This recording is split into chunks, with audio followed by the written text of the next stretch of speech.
Welcome to Comics Bazaar, the channel of comics commentary and arcana. This video features the Uncanny X-Men number 322, cover dated July 1995. So this is an interesting detail of this particular cover. Look into the corner box and you don't find the issue number. It's way down here on the direct edition barcode, and you got to flip it over to read it because it's vertically there, number 322. So that's a little odd decision. I wonder what the thinking behind that was. In any case, the cover itself is by Joe Madureira, inked by Tim Townsend, and it's a pretty cool cover. We've got a focus there on Juggernaut, and someone has stopped the Juggernaut, the unstoppable Juggernaut. So who could it be? Bit of a mystery there on the cover. Great images also of Beast, Psylocke, and Bishop. Let's open this one up to the splash page, and it turns out that after doing all 4 issues of Astonishing X-Men, Joe Madureira is not on the interior art for this particular issue, which is a disappointment. But Tom Grummet is doing the pencils. He's come over from DC and Superboy, and he is inked by Dan Green, Mark Pennington, Matt Ryan, and Al Milgrom. So the team of inkers there means there was a bit of a deadline crunch in getting this to the printers, but his pencils are really excellent. And Tom Grummett did go on ultimately sometime later to do X-Men Forever with Chris Claremont, which was Claremont's continuation of his original 16-year continuity run on the X-Men and X titles. So he's a really good artist and does a good job on this. But way back in the day, back in 1995, I was disappointed that we didn't get Joe Madureira on the book again until issue 325, as it turned out. Scott Lobdell, responsible for the story. He's doing both the plotting and the dialogue. No help here from Jeff Loeb or Mark Waid. Steve Buccellato on colours, Digital Chameleon, colour separations, Richard Starkings and Comic Craft digital lettering. So the title of the story is Dark Walk, and we have Angel here. It's a really nice splash page image. A little bit odd with the way that his right hand, or sorry, is it his right hand? Yeah, his right hand is twisted back there, but it works anatomically. It's just a little bit quirky and not what you'd normally see with Angel. It's as if he's swimming through the air, but he's touching down. And what we have here in the narrative captions is a phone call between Warren and Charlotte Jones. And Charlotte Jones says to Warren over the phone, I need you to meet me now at the waterfront at 33rd and 23rd rather, and 12th Avenue. Come alone. So he says he can do that. And she rings off the phone. So what could it all be about? Because we haven't seen Charlotte Jones in the title since issue 294, the first part of Executioner's Song, where Warren and Charlotte were on a date to see Lila Cheney play Central Park. And that's when apparently Cable, but it was really Strife, attempted to assassinate Professor X. So they haven't been seen together since then. And indeed, recently and before the Age of Apocalypse, Warren has started a relationship with Psylocke. So he touches down here. This is a really great image. And Charlotte Jones, Detective Jones, is there awaiting him. She greets him formally by his code name. Thank you for coming on such short notice. And he formally responds, not a problem, but I'll admit I might not have hurried had I'd known half the NYPD was going to be joining us. And so there they are, all out of their cop cars. So Charlotte says, this is police business, Warren. Whatever happened here tonight precludes any bad blood between the authorities and your fellow mutants in the X-Men.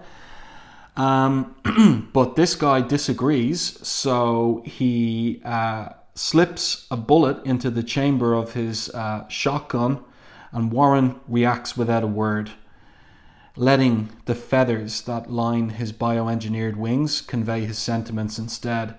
So he knocks the cop out with a tranquilizer feather, and Charlotte tells the cops to calm down. So she says to Warren when he says, now I feel real welcome, sarcastically, spare us your sarcasm, mister. Once you're inside, you'll understand my tensions are running a bit high tonight. So let's turn the page and see what's going on. So they take him into the warehouse, and then we get a little bit of personal dialogue between the pair once they're out of the earshot of the other police officers. So Warren starts up, look, Shar, I'm sorry I haven't been in touch for a while.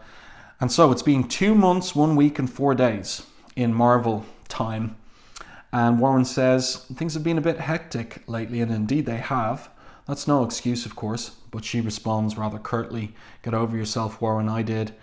Now, you want to make yourself feel better about tossing me out of your life? Fine, but do it on your own time, Mr. Worthington. I have a job to do. So it's nice, Lobdell, checking in on this former relationship between Archangel and Charlotte Jones, which goes all the way back to X Factor, of course, and giving us a little bit of a kind of like a resolution between the two characters, at least on Charlotte's side. But here we go. This is a police crime scene. So apparently it is one that requires Charlotte wearing a mask because of the odor emanating from the bodies. Great detail in the background here for the rigging on the ceiling of this particular warehouse space. It was a discotheque, and there has been a massacre there.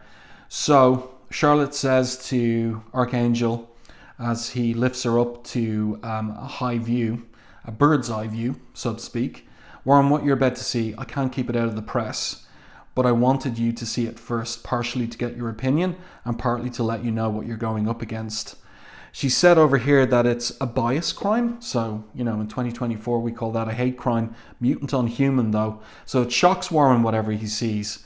He says here, I've been an X-Man for years. I've seen a lot of horrible things, had a lot of horrific things happen to me. But this? So Charlotte says, as bad as things have been between Homo sapien and Homo superior, Warren, they're about to get worse. But we never get the view of, we never get the aerial view. And the fact that whoever did it signed it. So what signature was displayed amongst the bodies on the ground? We don't get to see it. Is that a failure of the storytelling, or is it a tease for what's coming up next? Because it will be revealed who did it in subsequent issues.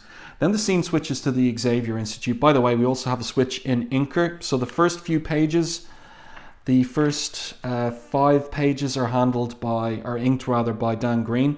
Then we move on to Mark Pennington here for a couple of pages. And the scene switches to the Xavier Institute, the X-Mansion. Storm is walking out in the nighttime using her power to keep herself dry. And who's out there in deep silhouette in the woods except for Wolverine? So, Storm asks him about his choice to live out in the wilderness for the past 2 weeks. So we're 2 weeks after the return to the prime reality. And Wolverine says, what makes you think I've chosen this? Maybe after what I did to Sabretooth. So that's when he popped his middle claw through Sabretooth's brain, just at the point that the Macran crystallization effect overtook them. But Sabretooth survived. And Storm responds, what, Wolverine? Perhaps that your place is no longer with the rest of us? That will never happen, my friend. And Wolverine insists that he can feel himself losing it, his grip on humanity. But Storm won't agree with him. She says, Logan, after everything you suffered after Magneto's assault, I can't believe you would give up now. This is not the man I've known all these years. But she's interrupted by Siren. So X-Force has been invited to the X-Mansion after the destruction of their headquarters, which was Arcade's murder world, former murder world. That's all detailed in X-Men Prime, and this story takes place, according to the editorial note before, issue 44, where they formally take up residence in the X-Mansion. But Siren comes along to pass the news on that that Archangel has just checked in from the city. Something bad went down. So we get that connection back to Archangel's seeing the crime scene. Now we pick up in New Jersey, Hoboken, and Beast and Bishop have been to the cinema to see Pulp Fiction, which is pretty cool. Very much of the era, of course, 1995. I think Pulp Fiction came out in 94 though. So still in the cinema. It was a very successful film and a favourite of mine. And obviously Beast is using his image inducer here, and then they spot, or Bishop spots, a shooting star, or so it seems. I like this little bit of dialogue from him. Beast, is that one of the stars you're always referring to when you say, oh, my stars and garters? Could be, Bishop, says Beast. And then, whatever it was that was flying through the air like a shooting star, hits the ground. So, Bishop says, I take it we're investigating. Of course they are. And whatever hit the ground has laid waste to this entire street. And who does it turn out to be? Except the Juggernaut. So we have a couple of entire page panels throughout this issue, and this is a really effective one. So we see the Juggernaut, and he has been punched out unconscious. So Bishop makes the point for any readers who are unfamiliar with Juggernaut. According to the X-Men's files, this is Cain Marco, Professor Xavier's half-brother, an unstoppable force of nature.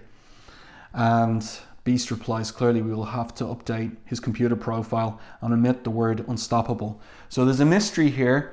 Who could have stopped the Juggernaut? But we are seeing switches to an upstate New York village, Annandale on Hudson. And that is where Jean Grey's parents live. And she's out here sitting on the swing with her father. He's the professor at Bard College. And this is a really interesting bit from Scott Lobdell.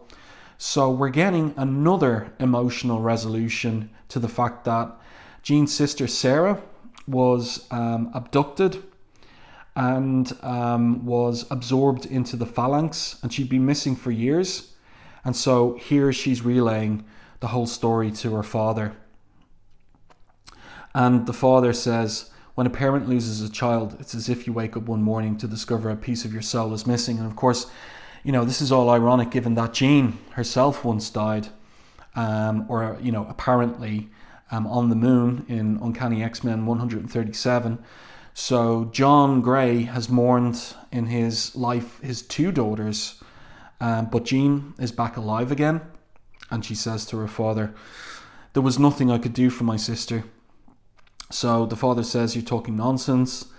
And he reminds her, do you remember what Sarah said to you the day you left for Xavier's school? So this is a callback all the way to Uncanny X-Men #1. And this is an interesting little retcon here by Scott Lobdell. It doesn't interfere with anything. It's just emotional in nature. One of the benefits of my psionic power is that I remember everything. So we see an astral type projection of the two girls saying goodbye before Jean goes to Professor X's. And Sarah says to her sister, I realize I'm being selfish, Jean, but I'm your sister and I'm allowed.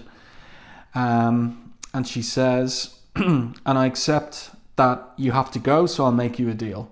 You promise to use your powers to save the world, and I promise to love you no matter what. And the father says, you kept your word, Jean. I'm sure that she's looking down on us right now.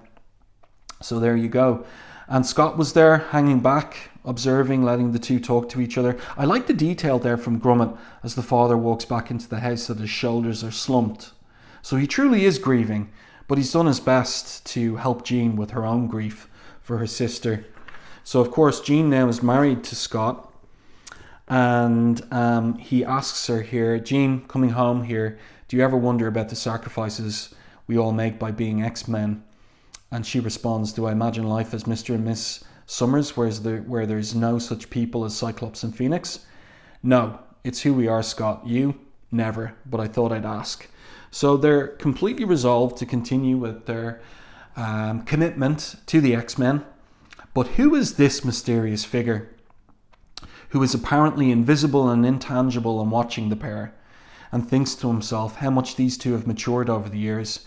Rather than being captured by all the challenges to their love, they have instead become stronger, grown closer as a result. It makes me wonder if perhaps Professor Xavier knew exactly what he was doing when he chose these two as his first X-Men.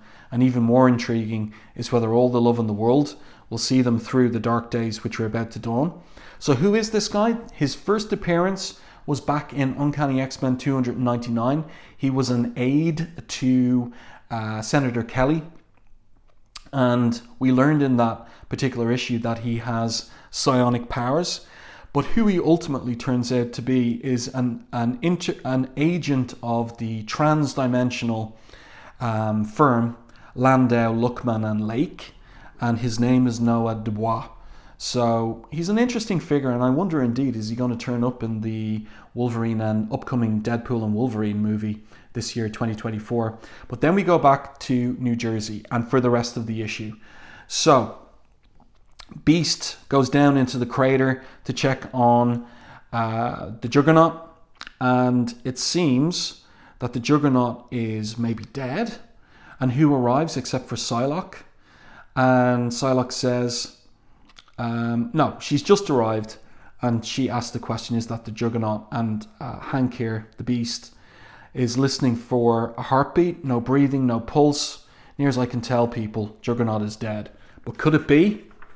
No. So he wakes up, and in his confused state, he lashes out at Beast, destroys his image inducer, and so the Beast transforms into his furry blue bestial self. I like that particular anchor image there from Tom Grummet. So Beast is knocked into Bishop, but he's okay. And then this is a great anchor image of the Juggernaut enraged, racing out of the crater, and he's attacked by Psylocke, who's there to use her side dagger to clear Juggernaut's head. Now, how's she going to do that?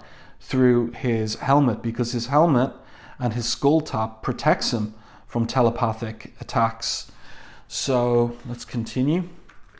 So she just seems to jam it into the top of the helmet, which, you know, it shouldn't work. And that's something that's been established in the past, that he does have that protection from telepathic attacks by virtue of the helmet. So it seems like Scott Lobdell has forgotten that. But what she, in the story anyway, if we allow that she somehow gets into psychic contact with him, she hears his thoughts, must get away, he'll kill us all. So he knocks Psylocke off his back, and then he begins to calm down. Even though he's in a state of great fear and alarm, which is something that we never see from the Juggernaut, he's always incredibly confident, even cocky. And he says, he's still out there, isn't he? He's out there and he's coming for me. So who on earth could give the Juggernaut pause and concern? So Beast jumps on top of him. That's another great anchor image. And he says, Mr. J, dude, you can't rampantly rampage at your leisure. Heel notwithstanding, you need to calm down. Emphasis on down. So Beast tumbles him over onto the ground. Flips him over onto the ground. Great storytelling on these pages from Tom Grummet. Like, he's a really competent, accomplished artist. And I'll tell you this, at the time, I was disappointed that Joe Madureira wasn't drawing this particular issue. But now, from the vantage point of almost 3 decades later, I really appreciate how good Grummet is in the art on this particular issue. And really his art, like the open nature of his pencils, is really complemented by Steve Buccellato's colouring and the digital colouring effects. There's a perfect blend of art and colouring. Now, at the end of the issue, we get into the Al Milgrom inks. So Bishop here tells Beast to stand aside, but we hear from Juggernaut where it was he was punched from. So Beast asks him, where do you think you are? And the Juggernaut says, I gotta be in Canada. And why is that? Asks Beast. And Juggernaut responds, because that's where I was when he slugged me for a ball. Why, where am I? And he says Jersey, as in New Jersey. So this absolutely shocks and enrages the Juggernaut. That ain't possible. I'm the Juggernaut. He couldn't have hurled me across an entire country. He couldn't have. So now Bishop comes up and he's got his arms wrapped around with these power cables. Another one of these entire page panels. Until today, the men called Juggernaut and Bishop had never met. As a result, the living dynamo has never encountered a mutant with the ability to channel and rechannel the countless volts of electricity needed to maintain an entire city. So, is Bishop going to be able to stop the Juggernaut here? Hank thinks in his thoughts, fascinating, as massive an amount of energy as it is, the truth of the matter is, if Marco hadn't already been all but signed, sealed and delivered, he'd probably barely even feel that. But because he was so badly injured. He is knocked out somewhat. He's pacified, let's put it that way. And let's see, the damage is a few 100,000 people have been blacked out. So Psylocke hopes maybe they'll forgive them. So now Beast comes forward and asks Juggernaut if he's ready to talk some sense. And Juggernaut says, nothing makes sense no more. Least of all the coincidence that landed me here in the middle of the same people I was coming here to warn about him. So who's this him? The name Juggernaut demands Psylocke. Who did this to you? Who in your own words is out there? Onslaught. That's a great close-up on Juggernaut's face. And you can see how badly beaten he is. And also the expression on his face that he is... what word would I use? What's that emotion? Like he's weary, he's wary, and he conceives that this Onslaught character is potentially unbeatable. It's all there on his face. And here's the interesting thing. Scott Lobdell is on record many times as saying that when he gave this name to Juggernaut, he did not know who Onslaught was. He had no long-term idea of who Onslaught would be, but he just wanted to set up that there was some extremely formidable foe out there that could stop the Juggernaut. But he had no idea of what he was going to develop the character to be. So that's interesting. It was the way he plotted Uncanny X-Men at the time, just kind of doing it on the fly. So next issue, Iceman and Rogue on the run. And also there is an advertisement for X-Men, Adjectiveless X-Men, X-Men Volume 2, number 42, for the Fate of Colossus.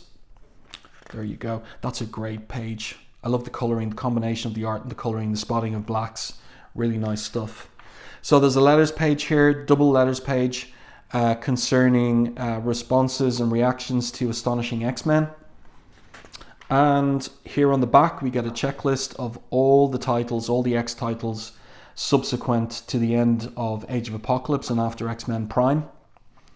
And over here we have the statement of ownership, and we have the information that the average number of copies sold over the previous 12 months is 553,100. So Uncanny X-Men still selling incredibly well, even as the bubble is bursting on the speculator boom and the comics industry, where sales are going to absolutely tank, and ultimately soon enough Marvel is going to go bankrupt. But at the moment, in the middle of 1995, Uncanny X-Men, flagship title of Marvel, is selling really well, over 500,000 copies per month. It's pretty good going. So I do hope that you enjoyed this review and commentary on Uncanny X-Men number 322. If you did, please like the video on YouTube, comment on the video, let me know what you think of the issue itself. And if you haven't done so already, subscribe to the channel and stay tuned for more content like this.